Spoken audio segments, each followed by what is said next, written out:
Hello my dear student, कैसे हैं आप सब। आई होप कि आप सभी बढ़िया होंगे, मस्त होंगे, स्वस्थ होंगे और आपकी भी पढ़ाई अच्छी चल रही है। तो हमारे जितने भी एनएम्स के बच्चे हैं वो हमारे क्लास से जुड़ जाए क्योंकि उनके लिए मैंने पी वाई क्वेश्चन बहुत इंपॉर्टेंट क्वेश्चन लेकर आए हुए हैं, है ना। तो जो बच्चे अभी तक नहीं जुड़े हैं वो क्या करें, हमारे चैनल से जुड़ जाए, है ना। और जो बच्चे इसके पहले भी हम लोग क्या करें क्लास देख चुके हैं, ठीक है। जो बच्चे अभी तक उस क्लास को नहीं देखे हैं तो उस क्लास को जाकर पहले देख ले, है ना। उसके बाद से हम सारे क्लासेस को देखना चालू करेंगे, है ना। तो अभी भी हमारे यूट्यूब चैनल पर वो सारे चीज है, आप सब्सक्राइब लाइक करके क्या करते हैं उस सारे क्लासेस को देख सकते हैं, है ना। तो चलते हैं फिर हम अपने क्वेश्चन की ओर बढ़ेंगे, ज्यादा टाइम नहीं गवाएंगे, है ना। चलिए, हमारा 36 नंबर क्वेश्चन क्या किया है। वास्को डी गामा भारत के कालीकट पहुंचा, कब पहुंचा। 1398 में कि 1495 में कि 1496 में कि 1498 में। आपके स्क्रीन पर 36 नंबर क्वेश्चन दिया हुआ है। आप बताएंगे कि वास्को डी गामा भारत के कालीकट कब पहुंचा, है ना।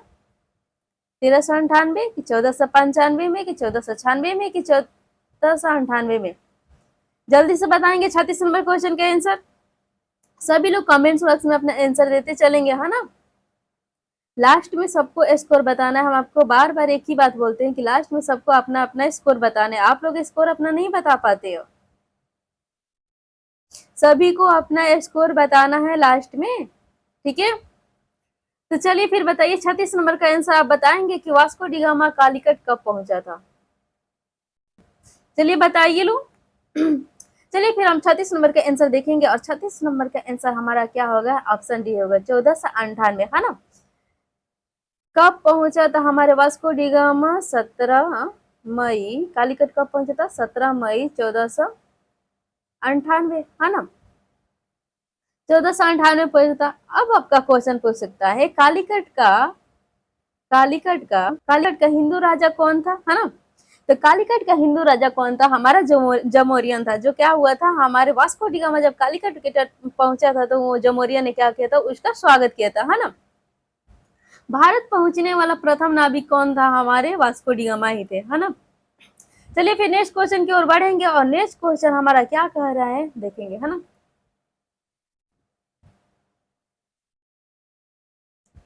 और 37 नंबर क्वेश्चन देखेंगे। द्वीप उपनिवेश था पुर्तगाल का, इंग्लैंड का, डच का, फ्रेंच का। आपके स्क्रीन पर 37 नंबर क्वेश्चन दिया हुआ। आप बताएंगे कि द्वीप उपनिवेश था पुर्तगाल का, इंग्लैंड का, कि डच का, कि फ्रेंच का। 37 नंबर का आंसर सब लोग कमेंट्स बॉक्स में बताएंगे कि 37 नंबर का हमारा आंसर क्या होगा। बताइए 37 का आंसर क्या होगा। चलिए फिर हम 37 का आंसर जानेंगे कि 37 का आंसर क्या होगा। तो 37 का आंसर हमारा क्या होगा, पुर्तगाल। द्वीप उपनिवेश था कहाँ का, पुर्तगाल का, ठीक है। द्वीप वर्तमान में भारत का क्या है, एक केंद्र शासित प्रदेश है ना। द्वीप भारत का क्या है, एक केंद्र शासित प्रदेश है। केंद्र शासित प्रदेश है, केंद्र शासित प्रदेश है, ठीक है। अब तुम्हारा ये पूछ सकता है द्वीप की राजधानी कहाँ है। द्वीप की हमारी राजधानी कहाँ है, दमन, है ना। दमन है। पुर्तगाल ने क्या किया था 1534 ईस्वी में। पुर्तगाल ने 1534 ईस्वी में द्वीप को क्या होता अपने अधीन बना लिया था, है ना। तो एक क्वेश्चन से हमारा कितना क्वेश्चन बना, है ना। द्वीप उपनिवेश था किसका, द्वीप उपनिवेश था किसका, पुर्तगाल का, ठीक है। पुर्तगाल ने 1534 ईस्वी में अपने अधीनस्थ किसको कर लिया था, द्वीप को कर लिया था, ठीक है। द्वीप की राजधानी कहाँ है, दमन, है ना। इस तरह से हमारी कितनी सारी क्वेश्चन बना ना। चलिए नेक्स्ट क्वेश्चन की ओर बढ़ेंगे और 38 नंबर क्वेश्चन हम देखेंगे कि 38 नंबर हमारा क्वेश्चन क्या कह रहा है।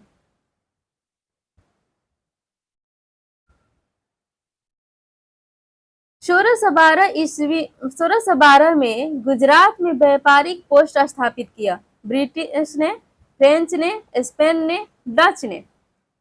आपके स्क्रीन पर 38 नंबर क्वेश्चन दिया हुआ। आप जल्दी से बताएंगे कि 38 नंबर का क्वेश्चन आंसर क्या होगा। कमेंट्स बॉक्स में सबको अपना आंसर देना है ना। बताएंगे 38 नंबर का क्वेश्चन आंसर क्या होगा। बताएंगे 38 नंबर क्वेश्चन का आंसर क्या होगा।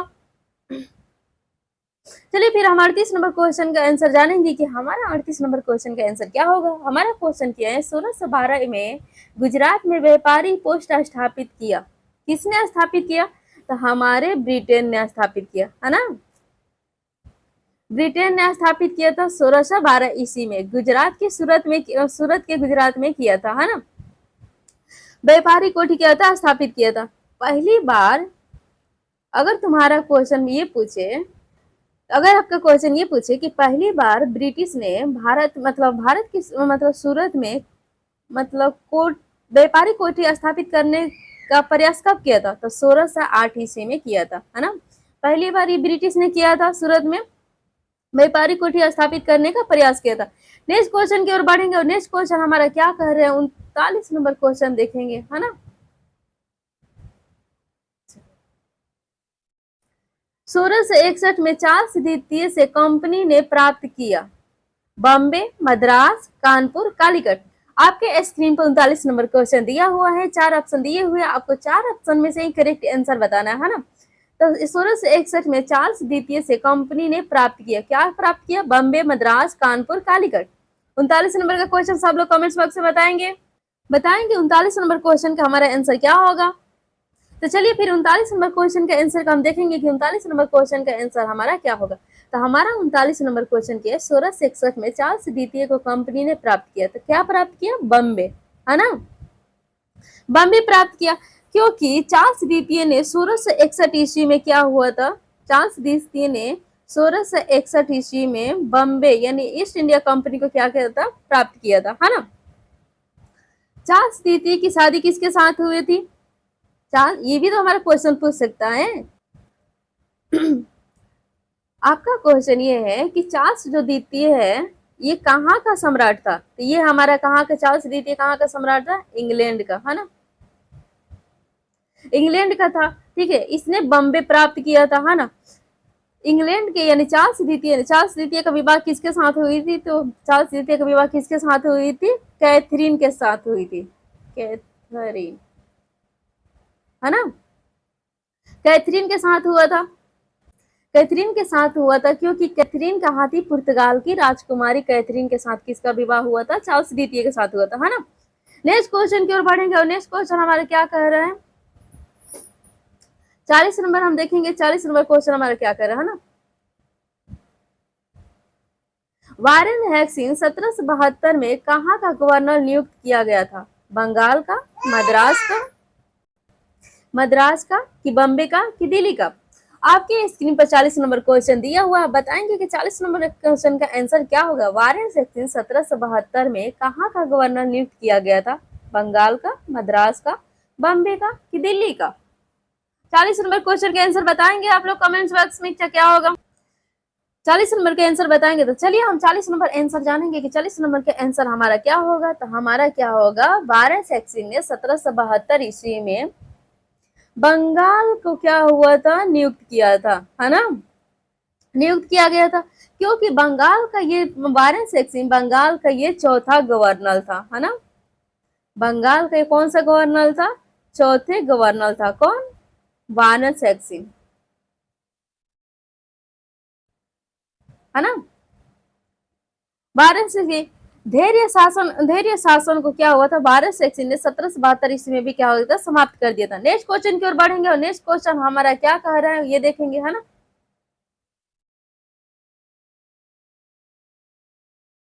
चलिए 41 में देखेंगे, रेलिक्टेंट एक्ट किस वर्ष लाया गया था? 1573 में कि 1673 में कि 1773 में कि 1873 में? आपके स्क्रीन पर 41 नंबर क्वेश्चन दिया हुआ है, बताएंगे कि रेगुलेटरी एक्ट किस वर्ष लाया गया था? 1573 कि 1673 कि 1773 कि 1873? 41 नंबर क्वेश्चन का आप लोग कमेंट्स बॉक्स में बताएंगे कि 41 नंबर क्वेश्चन का आंसर क्या होगा, है ना। सभी को कमेंट्स बॉक्स में आंसर देना है, ठीक है। बताएंगे 41 नंबर क्वेश्चन का आंसर क्या होगा। तो चलिए फिर 41 नंबर क्वेश्चन का आंसर हम लोग जानेंगे कि 41 नंबर क्वेश्चन का आंसर क्या होगा। था रेगुलेटरी एक्ट किस वर्ष लाया गया था? तो 1773 ईस्वी में लाया गया था, ठीक है। 1773 ईस्वी में लाया गया था। बंगाल का गवर्नर जनरल वारेस हेक्सिन के शासन काल में क्या, इसी मतलब रेगुलेटरी एक्ट के तहत ही क्या होता है, बंगाल का गवर्नर जो वारेस हेक्सिन है, Warren Warren Warren Hastings, Warren हेक्सिन जो है रेगुलेटरी एक्ट के तौर क्या होता है, वारेन हेक्सिन को बंगाल का गवर्नर जनरल नियुक्त किया गया था। कब किया गया था? 1774 ईस्वी में। 1774 ईस्वी में क्या होता, वारेन हेक्सिन को बंगाल का गवर्नर जनरल नियुक्त किया गया था। ठीक है, इस तरह से हमारा क्या कितना क्वेश्चन बना, रेगुलेटरी एक्ट कब किस वर्ष लाया था? 1773 ईस्वी में लाया गया था। किसके गवर्नर जनरल में लगा? बंगाल का गवर्नर जनरल कौन, इसी के एक्ट के तहत बंगाल का गवर्नर जनरल कौन बना था? हमारे वारेन हेक्सिन बना था। कब बना था? 1774 ईस्वी बना था। ठीक है, नेक्स्ट क्वेश्चन की ओर बढ़ेंगे और नेक्स्ट क्वेश्चन हमारा क्या करे ये देखेंगे, है ना। 42 नंबर क्वेश्चन हमारा है, हैदर अली कहाँ का शासक था? हैदराबाद, मैसूर, कोचीन की बंगाल? आपके स्क्रीन पर 42 नंबर क्वेश्चन दिया हुआ, बताएंगे कि 42 नंबर क्वेश्चन का आंसर क्या होगा? हैदर अली कहाँ का शासक था? हैदराबाद, मैसूर, कोचीन की बंगाल? 42 नंबर क्वेश्चन का आंसर बताएंगे आप लोग, बताइए। 42 नंबर क्वेश्चन का आंसर हमारा क्या होगा? हैदर अली कहाँ का शासक था? तो हैदर अली हमारा कहाँ का शासक था? मैसूर का शासक था, है ना। मैसूर का शासक कब बना था? तो 1761 ईस्वी में बना था, है ना। नेक्स्ट क्वेश्चन की ओर बढ़ेंगे और नेक्स्ट क्वेश्चन हमारा क्या कह रहा है? 43 नंबर ये देखेंगे, है ना। चलिए, मंगलोर की संधि किस वर्ष हुई थी? 1484 की 1584 की 1684 की 1784? 43 नंबर क्वेश्चन आपके स्क्रीन पर दिया हुआ है, आप बताएंगे 43 नंबर क्वेश्चन का आंसर क्या होगा, है ना। सभी को कमेंट्स बॉक्स में आंसर देना है ना। 43 नंबर का क्वेश्चन आंसर बताएंगे कि मंगलोर की संधि किस वर्ष हुई थी? 1484 की 1584 की 1684 की 1784? जल्दी से बताएंगे।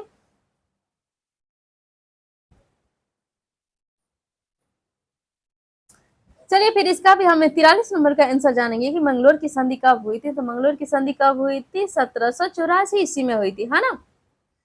ये है किसके बीच हुआ था? हैदर अली के पुत्र, हैदर अली जो है, हैदर अली के पुत्र टीपू सुल्तान, हैदर अली के पुत्र टीपू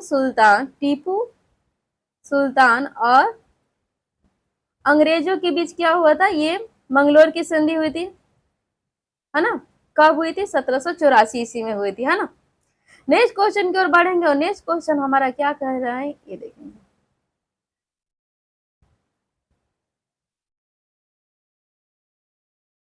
चलिए 44 में देखेंगे कि निम्नलिखित में से कौन 10 अप्रैल 1917 को आरंभ हुए चंपारण सत्याग्रह में गांधी जी के साथ सम्मिलित हुए थे?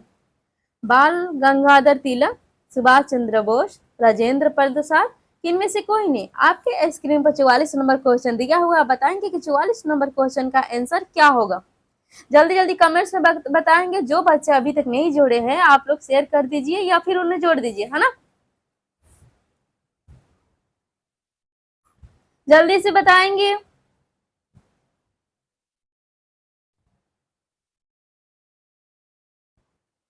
चलिए फिर हम 44 नंबर का आंसर जानेंगे कि हमारा 44 नंबर का आंसर क्या होगा। तो हमारा क्वेश्चन क्या, निम्नलिखित में से कौन 10 अप्रैल 1917 को आरंभ हुए चंपारण सत्याग्रह में गांधी जी के साथ सम्मिलित हुए थे? तो कौन सम्मिलित हुए थे? हमारे राजेंद्र प्रसाद। राजेंद्र प्रसाद हमारे भारत के प्रथम क्या होते? राष्ट्रपति थे, है ना। प्रथम क्या होते? राष्ट्रपति थे, राष्ट्रपति थे। कौन? हमारे राजेंद्र प्रसाद, है ना। गांधी जी के साथ यानी 10 अप्रैल 1917 को आरंभ हुए, जब चंपारण सत्याग्रह आरंभ हुआ था, गांधी जी के साथ कौन खड़े थे? हमारे डॉक्टर राजेंद्र प्रसाद खड़े थे। ठीक है, आपको कमेंट्स बॉक्स में बताना है कि हमारे डॉक्टर राजेंद्र प्रसाद कहाँ के रहने वाले थे, है ना।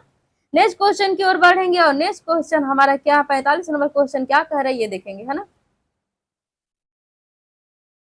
चलिए, भारत में किस वर्ष प्रथम जनगणना संचालित की गई? 1884, 1872, 1881, 1856? आपके स्क्रीन पर 45 नंबर क्वेश्चन दिया हुआ है, बताएंगे कि 45 नंबर क्वेश्चन का आंसर क्या होगा। जल्दी से बताएंगे, बताएंगे 45 नंबर का आंसर क्या होगा। तो चलिए हम फिर देखते हैं 45 नंबर का प्रथम क्या होगा। भारत में पहली जनगणना कब हुआ था? 1872 ईस्वी में हुआ था, है ना।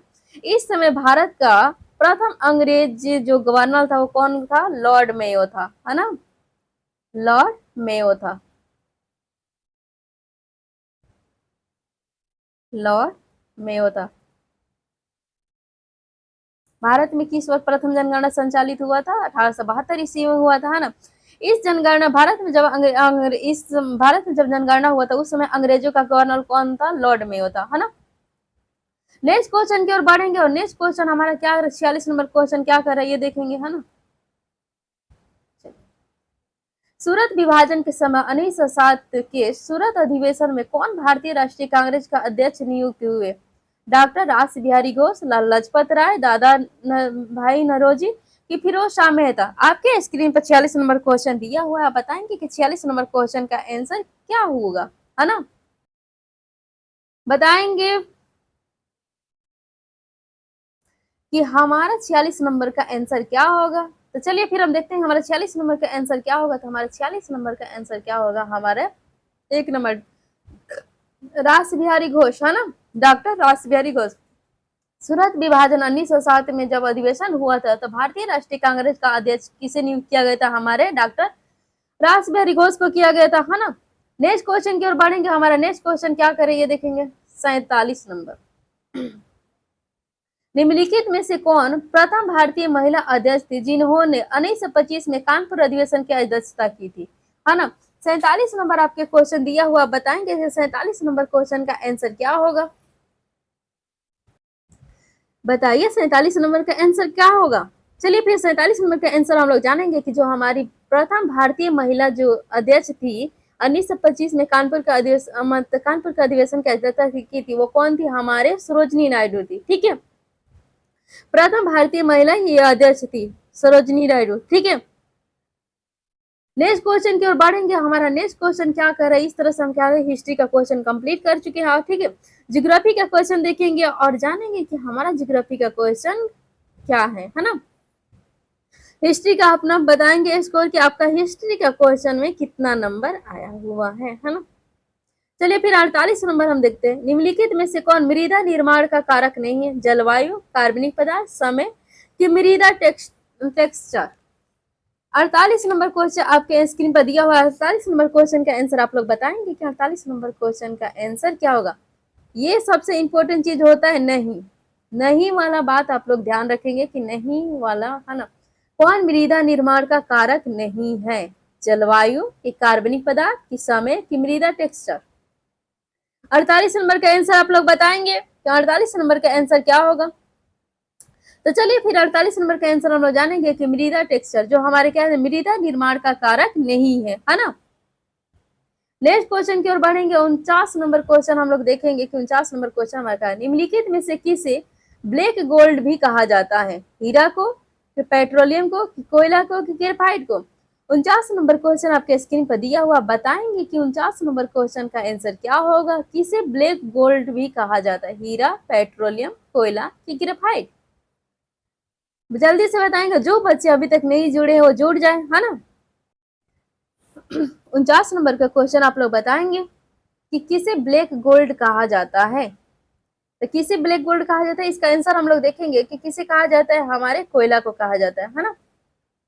कोयला को हम क्या करते हैं, ब्लैक गोल्ड भी कहा जाता है ना। अब चलते हैं कोयला के उत्पादन में भारत विश्व में कौन सा स्थान में? कोयला के उत्पादन में भारत विश्व में कौन सा स्थान है? तो भारत विश्व में कौन सा स्थान है? तीसरा, है ना, तीसरा स्थान है। कोयला उत्पादन में झारखंड प्रथम स्थान आता है। कोयला उत्पादन में झारखंड जो है हमारा प्रथम स्थान आता है। उसके बाद से छत्तीसगढ़ आता है। उसके बाद से क्या आता है? उसके बाद से उड़ीसा आता है। उड़ीसा हमारे कौन सा स्थान पाता है? तीसरा स्थान पाता है ना। तो इस तरह से क्या 49 नंबर क्वेश्चन हम लोग कंप्लीट किए। 50 नंबर क्वेश्चन की ओर बढ़ेंगे और 50 नंबर क्वेश्चन हम लोग देखेंगे कि हमारा 50 नंबर क्वेश्चन क्या कर रहा है ना। मृत सागर में निम्नलिखित में से किसके निक्षेप पाए जाते हैं? जिप्सम, चूना पत्थर, पोटास कि ब्रोमीन। आपके स्क्रीन पर 50 नंबर क्वेश्चन दिया हुआ, आप बताएंगे कि 50 नंबर क्वेश्चन का आंसर क्या होगा। मृत सागर में निम्नलिखित में से किसके निक्षेप पाए जाते हैं? तो चलिए हम 50 नंबर क्वेश्चन का आंसर जानेंगे। हमारा 50 नंबर क्वेश्चन का आंसर क्या होगा? पोटास। जो क्या होता है इनके मृत सागर में पोटास किसके नीचे पाए जाते हैं, मतलब मृत सागर में किसके नीचे मतलब पाए जाते हैं, यानी पोटास के नीचे पाए जाते हैं, है ना। नेक्स्ट क्वेश्चन की ओर बढ़ेंगे और 51 नंबर क्वेश्चन हम देखेंगे कि 51 नंबर क्वेश्चन हमारा क्या कह रहे हैं। काजीरंगा राष्ट्रीय उद्यान अवस्थित है कश्मीर में, मध्य प्रदेश में, असम में कि मणिपुर में। आपके स्क्रीन पर 51 नंबर क्वेश्चन दिया हुआ है, आप बताएंगे कि 51 नंबर क्वेश्चन का आंसर क्या होगा।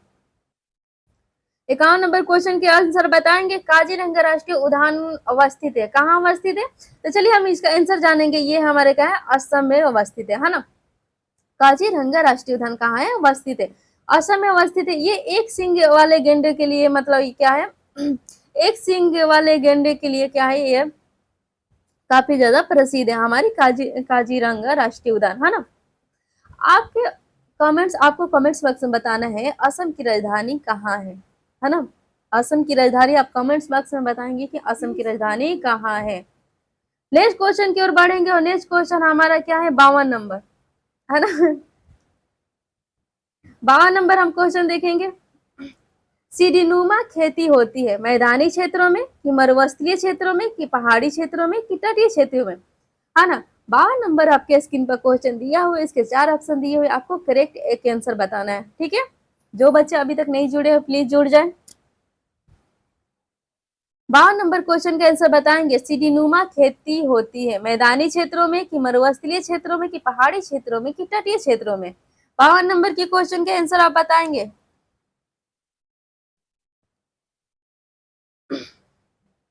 चलिए फिर 52 नंबर क्वेश्चन को हम लोग जानेंगे कि सीढ़ीनुमा खेती होती है कौन से क्षेत्र में होती है, पहाड़ी हमारे क्षेत्रों में सीढ़ीनुमा खेती होती है ना। नेक्स्ट क्वेश्चन की ओर बढ़ेंगे और नेक्स्ट क्वेश्चन हमारा 53 नंबर है। 53 नंबर देखेंगे कि हमारा 53 नंबर क्वेश्चन क्या कह रहे हैं। सभी लोग कमेंट्स बॉक्स में उत्तर अपना देते चलेंगे, ठीक है। निम्नलिखित में से किसे सनराइज उद्योग कहा जाता है, लौह इस्पात, सूती वस्त्र उद्योग, सूचना प्रौद्योगिकी कि चीनी उद्योग। आपके स्क्रीन पर 53 नंबर क्वेश्चन दिया हुआ है, आप बताएंगे कि 53 नंबर क्वेश्चन का आंसर क्या होगा। किसे सनराइज उद्योग कहा जाता है, लौह इस्पात कि सूती वस्त्र उद्योग कि सूचना प्रौद्योगिकी कि चीनी उद्योग। जल्दी से बताएंगे 53 नंबर क्वेश्चन का आंसर क्या होगा।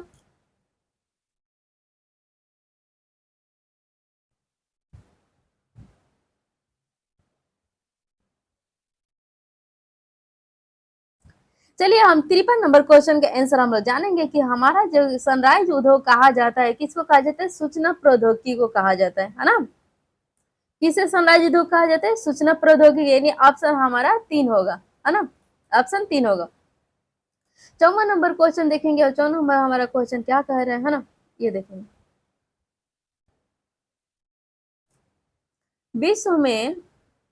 विश्व में से कौन देश तांबा के उत्पादन में अग्रणी है, बाल्विया, चिली, घाना, जिम्बाब्वे। आपके स्क्रीन पर 54 नंबर क्वेश्चन दिया हुआ, आप बताएंगे कि विश्व में कौन देश तांबा के उत्पादन में अग्रणी है, बाल्विया, चिली, घाना, जिम्बाब्वे। 54 नंबर क्वेश्चन के आंसर आप लोग बताएंगे कि 54 नंबर क्वेश्चन का आंसर क्या होगा। 54 नंबर के आंसर क्या होगा, जल्दी से बताएंगे। तो चलिए फिर नेक्स्ट हम लोग 54 नंबर का आंसर जानेंगे कि हमारा कौन सा देश तांबा उत्पादन के लिए अग्रणी होते। तो जो हमारा देश है विश्व में कौन सा देश तांबा उत्पादन में अग्रणी होते हैं, वो हमारा क्या है, चिली है, जो विश्व में तांबा उत्पादन के लिए क्या है, अग्रणी है ना। नेक्स्ट क्वेश्चन की ओर बढ़ेंगे और 55 नंबर क्वेश्चन हम देखेंगे कि हमारा 55 नंबर क्वेश्चन क्या करे, जनसंख्या पिरामिड प्रदर्शित करता है, जनसंख्या के आयु संगठन में को, जनसंख्या के लिंग संगठन को, कि एक और दोनों को, उपयुक्त में से कोई नहीं। 55 नंबर क्वेश्चन आपके स्क्रीन पर दिया हुआ है। 55 नंबर क्वेश्चन का आंसर बताएंगे कि 55 नंबर क्वेश्चन का आंसर क्या होगा, है ना। जनसंख्या पिरामिड प्रदर्शित करता है। चलिए फिर इसका आंसर हम लोग देखेंगे, सभी लोग कमेंट्स बॉक्स में जल्दी जल्दी आंसर देते चलेंगे, है ना। 55 नंबर का आंसर हम लोग देखेंगे कि 55 नंबर का आंसर क्या होगा। जनसंख्या पिरामिड प्रदर्शित करते हैं जनसंख्या के आयु संगठन को, जनसंख्या के लिंग संगठन का, यानी ऑप्शन 3 होगा, एक और दोनों होगा, है ना, ऑप्शन दोनों होगा हमारा, ठीक है, ऑप्शन 3 होगा। नेक्स्ट क्वेश्चन की ओर बढ़ेंगे और नेक्स्ट क्वेश्चन हमारा क्या है 56 नंबर। 56 नंबर क्वेश्चन हम देखेंगे।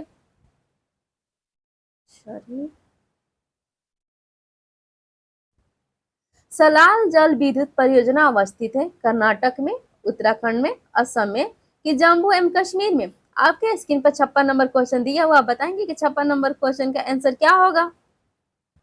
बताएंगे 56 नंबर का आंसर हमारा क्या होगा। तो चलिए फिर हम 56 नंबर का आंसर जानेंगे कि हमारा 56 नंबर का आंसर क्या होगा। सलाल जल विद्युत परियोजना अवस्थित है, कहाँ अवस्थित है, जम्मू एवं कश्मीर में अवस्थित है ना। ये चिनाब नदी पर, चिनाब नदी पर क्या है, अवस्थित है ना। जल माने सलाल जल विद्युत परियोजना कौन से नदी पर अवस्थित है, चिनाब नदी पर अवस्थित है। कहाँ अवस्थित है, जम्मू और कश्मीर में अवस्थित है ना। नेक्स्ट क्वेश्चन की ओर बढ़ेंगे और नेक्स्ट क्वेश्चन हमारा क्या है 57 नंबर, है ना। सुपीरियर झील को हुरान झील से मिलाने वाला नहर है, पनामा नहर, शूर नहर, सवेज नहर, किल नहर। 57 नंबर क्वेश्चन आपके स्क्रीन पर दिया हुआ, बताएंगे कि 57 नंबर क्वेश्चन का आंसर क्या होगा। सुपीरियर झील को हुरान झील से मिलाने वाला नहर है, पनामा नहर, शूर नहर, सवेज नहर की किल नहर। आपके स्क्रीन पर 57 नंबर क्वेश्चन दिया हुआ, बताएंगे 57 नंबर क्वेश्चन का आंसर क्या होगा। बताएंगे 57 नंबर का आंसर क्या होगा हमारे। चलिए फिर हम 57 नंबर का आंसर हम लोग जानेंगे कि हमारा सुपीरियर झील को हुरान झील से मिलाने वाला नहर कौन है। तो हमारा कौन नहर है, सुर नहर है ना। कौन सा नहर है, सुर नहर है ना। यही हमारा जो है सुपीरियर झील और हुरान झील को क्या करती है, सुर नहर मिलाती है, यानी जोड़ती है ना। सुपीरियर झील विश्व का सबसे मीठे पानी का झील है, मीठे पानी का झील है ना। नेक्स्ट क्वेश्चन की ओर बढ़ेंगे और नेक्स्ट क्वेश्चन हमारा क्या है 58 नंबर देखेंगे। निम्नलिखित में से कौन वृक्षारोपण फसल है, चावल, मक्का, गेहूं, चाय। 58 नंबर क्वेश्चन का आंसर आप लोग देखेंगे कि 58 नंबर क्वेश्चन का आंसर क्या होगा। पूछा है कौन वृक्षारोपण फसल है। तो चलिए ये सबको पता होगा कि वृक्षारोपण फसल कौन है, हमारा चावल है ना। नेक्स्ट क्वेश्चन की ओर बढ़ेंगे और नेक्स्ट क्वेश्चन हमारा 59 नंबर क्या कह रहे हैं, यानी हमारा ज्योग्राफी का क्वेश्चन समाप्त हो गया है ना। सिविक्स का क्वेश्चन हम लोग देखेंगे कि सिविक्स का क्वेश्चन हमारा किस लेवल से पूछा हुआ है ना। सभी लोग अपने कमेंट्स बॉक्स में आंसर दे रहे हैं, है ना। चलिए, राज्य सरकार का संवैधानिक प्रमुख कौन है, राष्ट्रपति कि प्रधानमंत्री कि राज्यपाल कि विधानसभा के अध्यक्ष। 59 नंबर क्वेश्चन आपके स्क्रीन पर दिया है और पूछा है कि राज्य सरकार का संवैधानिक प्रमुख कौन है, राष्ट्रपति, प्रधानमंत्री की राज्यपाल की विधानसभा के अध्यक्ष। 59 नंबर के क्वेश्चन क्या आप बताएंगे कि 59 नंबर क्वेश्चन का आंसर क्या होगा। तो चलिए फिर 59 नंबर का क्वेश्चन का हम देखेंगे कि 59 नंबर क्वेश्चन का हमारा आंसर क्या होगा कि राज्य सरकार का संवैधानिक प्रमुख कौन होता है, वहां हमारे राज्यपाल होते हैं, है ना। अभी आप कमेंट्स बॉक्स में बताएंगे कि भारत का नए जो उपराष्ट्रपति बने हैं उनका क्या नाम है ना। कमेंट्स बॉक्स में सबको बताना है भारत का नए राष्ट्रपति जो उपराष्ट्रपति जो बने हैं उनका क्या नाम है। चलिए फिर 60 नंबर क्वेश्चन की ओर बढ़ते हैं और 60 नंबर क्वेश्चन हमारा क्या है वो देखेंगे।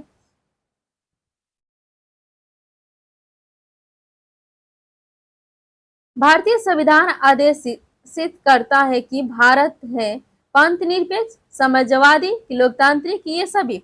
60 नंबर क्वेश्चन के बताएंगे आप आंसर के। 60 नंबर क्वेश्चन का आंसर क्या होगा। भारतीय संविधान आदेशित करता है कि भारत पंथ निरपेक्ष है, कि समाजवादी है, कि लोकतांत्रिक है, ये सभी है। 60 नंबर के आंसर बताएंगे आप सब ये। 60 नंबर के आंसर आप लोग बताएंगे। चलिए फिर हम 60 नंबर के आंसर देखेंगे। भारतीय संविधान आदेशित करता है पंथ निरपेक्ष को भी, समाजवादी को भी, लोकतांत्रिक, यानी ये सभी, यानी चारों हमारे क्या होंगे, भारतीय संविधान को आदेशित करता है ना। नेक्स्ट क्वेश्चन की ओर बढ़ेंगे और देखेंगे कि हमारा 61 नंबर क्वेश्चन क्या कह रहा है। वयस्क माता अधिकार का आधार है, लोकतंत्र की तानाशाही की निरंकुश तंत्र की साम्यवाद। 61 नंबर क्वेश्चन आपके स्क्रीन पर दिया हुआ, बताएंगे कि 61 नंबर क्वेश्चन का आंसर क्या होगा। जल्दी से बताएंगे 61 का आंसर क्या होगा। तो चलिए हम लोग देखते हैं 61 नंबर का आंसर क्या होगा। हमारा लोकतंत्र, जो वयस्क माता अधिकार का आधार होता है क्या, लोकतंत्र होता है। वोट मताधिकार देने का उम्र कितना होता है? वयस्क मताधिकार देने का उम्र कितना होता है? 18 वर्ष होता है ना? कितना वर्ष होता है? 18 वर्ष होता है। चलिए फिर नेक्स्ट क्वेश्चन की ओर बढ़ेंगे और 62 नंबर क्वेश्चन हम देखेंगे कि 62 नंबर क्वेश्चन हमारा क्या कह रहा है। संविधान के द्वारा प्रत्याभूत अधिकार कहलाता है सरकारी अधिकार, ऐच्छिक अधिकार कि आर्थिक अधिकार कि मौलिक अधिकार। 62 नंबर क्वेश्चन आपके स्क्रीन पर दिया हुआ। 62 नंबर क्वेश्चन का आंसर बताएंगे कि संविधान के द्वारा प्रत्याभूत अधिकार कहलाता है सरकारी अधिकार कि ऐच्छिक अधिकार कि आर्थिक अधिकार कि मौलिक अधिकार। 62 नंबर क्वेश्चन का आंसर आप लोग बताएंगे। चलिए फिर 62 नंबर का क्वेश्चन आंसर हम देखते हैं कि भारत संविधान के द्वारा प्रतिभूति अधिकार क्या कहलाता है? हमारे मौलिक अधिकार कहलाता है, यानी ऑप्शन 4 होगा, है ना। नेक्स्ट क्वेश्चन की ओर बढ़ेंगे और नेक्स्ट क्वेश्चन हमारा क्या कह रहा है? 63 नंबर ये देखेंगे। लोकसभा और राज्यसभा की संयुक्त बैठक कौन बुलाता है? लोकसभा का अध्यक्ष कि राज्यसभा का सभापति कि राष्ट्रपति के संसदीय कार्य मंत्री, है ना। 63 नंबर क्वेश्चन आपके स्क्रीन पर दिया हुआ। आप 63 नंबर क्वेश्चन का आंसर बताएंगे कि लोकसभा और राज्यसभा की संयुक्त बैठक कौन बुलाता है? चलिए 63 नंबर का आंसर हम लोग देखेंगे कि 63 नंबर का आंसर हमारा क्या कह रहा है ना। जल्दी से बताएंगे आप 63 नंबर का आंसर क्या कहता है। चलिए फिर हम 63 नंबर का यानी लोकसभा और राज्यसभा की संयुक्त बैठक कौन बुलाता है? राज्यसभा और राज्यसभा की संयुक्त बैठक कौन बुलाता है? हमारे राष्ट्रपति बुलाते हैं ना। कौन बुलाते हैं? हमारे राष्ट्रपति। राष्ट्रपति का शासनकाल कितने वर्ष के लिए होता है? तो 5 वर्ष के लिए होता है ना।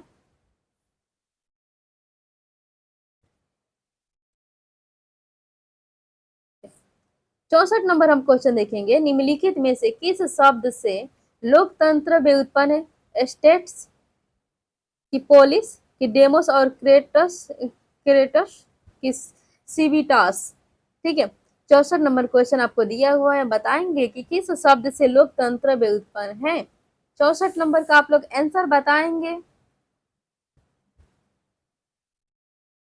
चलिए फिर हम लोग 64 नंबर का आंसर हम जानेंगे कि 64 नंबर के आंसर हमारा क्या होगा। तो किस शब्द से क्या है हमारा लोकतंत्र व्युत्पन्न? डेमो और क्रेटो से है ना। नेक्स्ट क्वेश्चन की ओर बढ़ेंगे और नेक्स्ट क्वेश्चन हमारा क्या है? 65 नंबर देखेंगे कि 65 नंबर क्वेश्चन में क्या है। आदेश लेख जारी किया जा सकता है केवल सर्वोच्च न्यायालय के द्वारा, केवल उच्च न्यायालयों के द्वारा, ए और बी दोनों द्वारा और सभी न्यायालयों के द्वारा। 65 नंबर क्वेश्चन आपके स्क्रीन पर दिया हुआ है। 65 नंबर का क्वेश्चन को आंसर बताएंगे कि क्या होगा। आदेश लेख जारी किया जा सकता है। 65 नंबर का आंसर बताएंगे। आदेश लेख जारी किया जा सकता है केवल सर्वोच्च न्यायालय के न्यायाधीशों द्वारा, उच्च न्यायालय के न्यायाधीशों द्वारा कि ए और बी, यानी ऑप्शन हमारा क्या होगा? 3 होगा। ऑप्शन हमारा 3, यानी उच्च सर्वोच्च न्यायालय के द्वारा भी और उच्च न्यायालय दोनों के द्वारा क्या होता है? आदेश लेख जारी किया जाता है ना। तो ऑप्शन हमारा क्या होगा? 3 होगा। ए और बी दोनों के द्वारा किया जाता है ना। नेक्स्ट क्वेश्चन की ओर बढ़ेंगे और नेक्स्ट क्वेश्चन क्या हमारा? 66 नंबर है ना। 66 नंबर, निम्नलिखित में से कौन सरकार का अंग नहीं है? नहीं है पूछा है ना। विधायिका, कार्यपालिका, न्यायपालिका कि भारत का चुनाव आयोग। ठीक है, 66 नंबर का आंसर आप लोग बताएंगे कि 66 नंबर का आंसर क्या होगा। कौन सरकार का अंग नहीं है? तो चलिए हम 66 नंबर का आंसर जानेंगे कि हमारा 66 नंबर का आंसर क्या होगा। कौन चुनाव का अंग नहीं है? तो भारत का चुनाव आयोग, है ना। ये हमारा चुनाव का आयोग मतलब अंग नहीं है ना।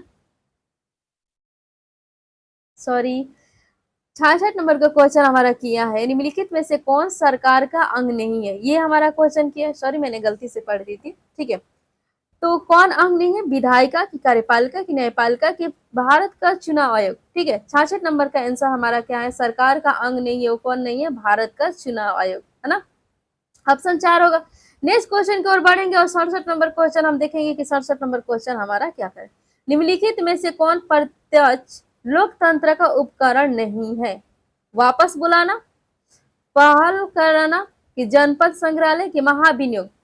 67 नंबर का क्वेश्चन का आंसर आप बताएंगे कि 67 नंबर क्वेश्चन का आंसर क्या होगा, है ना। कौन प्रत्यक्ष लोकतंत्र का उपकरण नहीं है? चलिए 67 नंबर का आंसर हम लोग देखेंगे कि हमारा 67 नंबर का आंसर क्या होगा। तो हमारा 67 नंबर का आंसर क्या होगा, वापस बुलाना, यानी हमारा लोकतंत्र का उपकरण ये मतलब किसी भी महाविनियोग को वापस बुलाना नहीं होता है, उपकरण नहीं है ना। यानी ऑप्शन क्या होगा, ऑप्शन ए होगा। नेक्स्ट क्वेश्चन की ओर बढ़ेंगे और 68 नंबर क्वेश्चन हमारा क्या कह रहा है ये देखेंगे, है ना।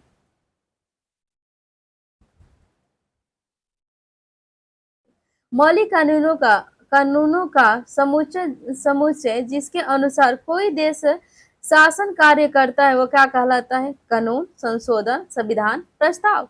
68 नंबर क्वेश्चन का आंसर बताएंगे कि मौलिक कानूनों का समुच्चय जिसके अनुसार कोई देश शासन कार्य करता है कहलाता है कानून, संशोधन, संविधान की प्रस्ताव। 68 नंबर क्वेश्चन का आंसर आप लोग बताएंगे कि 68 नंबर क्वेश्चन का आंसर क्या होगा हमारा। तो चलिए 68 नंबर क्वेश्चन का आंसर हम लोग देखेंगे कि हमारा कौन सा देश शासन कार्य करता है, वो कौन करता है, हमारा संविधान करता है, जिसके द्वारा मौलिक कानूनों का सर्वोच्च और जिसके अनुसार कोई देश शासन कार्य करता है वो क्या कहलाता है, हमारा संविधान, यानी ऑप्शन 3 होगा, है ना। नेक्स्ट क्वेश्चन की ओर बढ़ेंगे और 69 नंबर क्वेश्चन हमारा क्या करे ये देखेंगे, है ना। सर्वोच्च न्यायालय का न्यायाधीश किस उम्र में सेवानिवृत्ति होता है, 60 वर्षों में कि 62 वर्षों में कि 65 वर्षों में कि 70 वर्षों में। आपके स्क्रीन पर 69 नंबर क्वेश्चन दिया हुआ, बताएंगे कि सर्वोच्च न्यायालय के न्यायाधीश किस उम्र में सेवानिवृत्ति होता है, जल्दी से कमेंट्स बॉक्स में बताएंगे। 69 नंबर का आप लोग आंसर बताएंगे कि 69 नंबर का आंसर क्या होगा, हमारा सर्वोच्च न्यायालय के न्यायाधीशों की किस उम्र में सेवानिवृत्ति होती है। तो किस उम्र में सेवानिवृत्ति हो, हमारे 65 वर्षों में क्या होता है, सर्वोच्च न्यायालय के न्यायाधीशों की सेवानिवृत्ति होती है ना। ऑप्शन 3 होगा, है ना। नेक्स्ट क्वेश्चन की ओर बढ़ेंगे कि हमारा नेक्स्ट क्वेश्चन क्या कह रहा है। चलिए आज तक हमारा 69 तक ही हमारा क्वेश्चन था, ठीक है। तब तक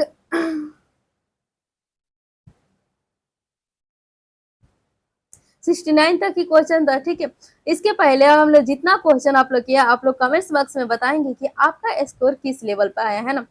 यानी आपके 34 क्वेश्चन में से आपका कितना का क्वेश्चन सही हुआ है, कमेंट्स बॉक्स में सबको बताना है। हम हमेशा आपको यही बातें बोलते हैं, लेकिन आप लोग कमेंट्स बॉक्स में कोई नहीं बताते, है ना। लेकिन आपको सभी को क्या करना है, कमेंट्स बॉक्स में अपना स्कोर बताना है ना। चलिए अपनी पढ़ाई जारी रखिएगा, ठीक है। तब तक के लिए okay, bye bye, good night.